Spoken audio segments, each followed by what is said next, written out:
Hey everyone, welcome back to the Introverted Leadership Podcast. I want to start this episode with a question. Can you remember a moment when you were under pressure? The clock was ticking, expectations were high, and everything seemed urgent. That feeling when your chest tightens, your focus sharpens, and you know every move counts? I think we've all been there.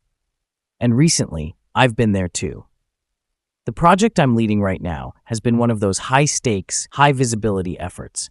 Tight deadlines, high expectations, and just enough ambiguity to make it both exciting and exhausting. It's one of those initiatives where you know, if we get it right, it could change everything. If we don't, everyone will know that too. There's this pioneer thrill, but also this undercurrent of pressure that never really lets go. The runway is short, the stakes are high, and the learning curve is steep. We went from learning to owning the entire scope faster than I thought possible. And through that transition, I noticed something fascinating. Under the same pressure, people reacted completely differently. Some stood taller, energized, focused, moving faster. Some turned quiet, processing, overthinking, almost invisible.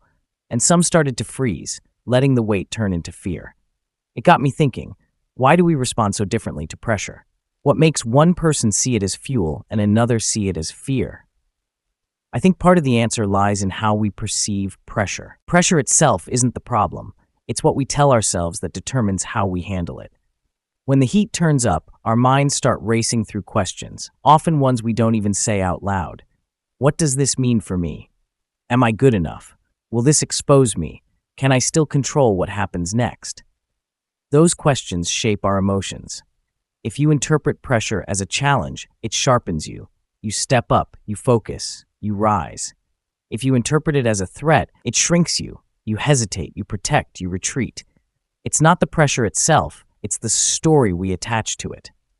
When fear takes over, our focus narrows. We think about what could go wrong instead of what could move forward.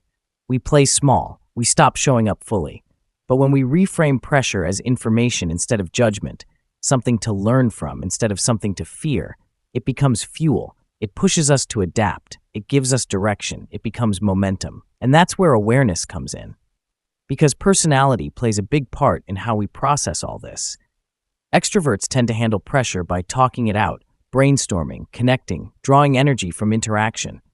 Introverts, on the other hand, often handle pressure by going inward, thinking, analyzing, quietly trying to regain a sense of control before they act. And here's where it gets tricky. When introverts get quiet under pressure, people sometimes mistake that as disengagement. When extroverts stay loud and active, people assume they're confident, even when they might be struggling too. Neither is wrong, but awareness is everything. If you're introverted, it's okay to need time to process, but don't disappear. Share small updates early. It shows presence, not pressure. If you're extroverted, take a breath before reacting. Pausing doesn't make you less decisive. It makes you more deliberate. Working with your wiring, not against it, is how pressure turns into power. Now, leadership also plays a big role here, because pressure isn't inherently toxic. Unmanaged pressure is. When leaders clarify priorities, communicate openly, and create space for psychological safety, pressure turns into empowerment. But when leaders stay vague or reactive, it breeds fear and confusion. In high-stakes environments, clarity is oxygen. Even when you don't have all the answers, being transparent about what's known and what's next gives people something to hold on to.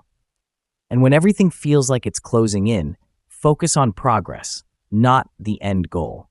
Because when you're staring at the mountain, it feels impossible. But when you just focus on the next step, it becomes manageable. Ask yourself, what's the one thing that will move this forward today? What's the one uncertainty I can resolve right now?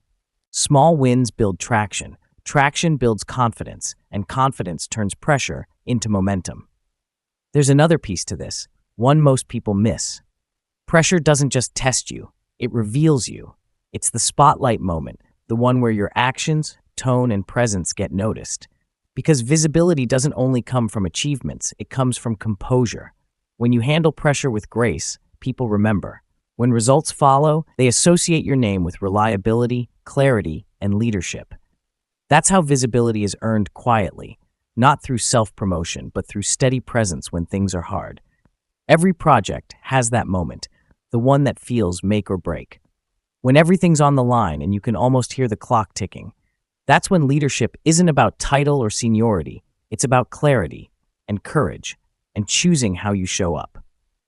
Pressure doesn't define you. Your response does. So the next time you feel that weight closing in, pause, breathe, and ask yourself, can I turn this pressure into progress? Because when you can, you don't just survive the moment. You create momentum, you earn visibility, and you grow as a leader. Thank you for tuning in to the Introverted Leadership Podcast. If this episode resonated with you, you can check out the full article on LinkedIn or visit projectscenarios.com for more leadership insights. You can also subscribe to the Introverted Leadership newsletter or listen to previous episodes on YouTube. And I'd love to hear from you. How do you handle pressure? Do you thrive under it, or does it weigh you down? Share your thoughts. I read every message. Until next time, lead quietly but confidently.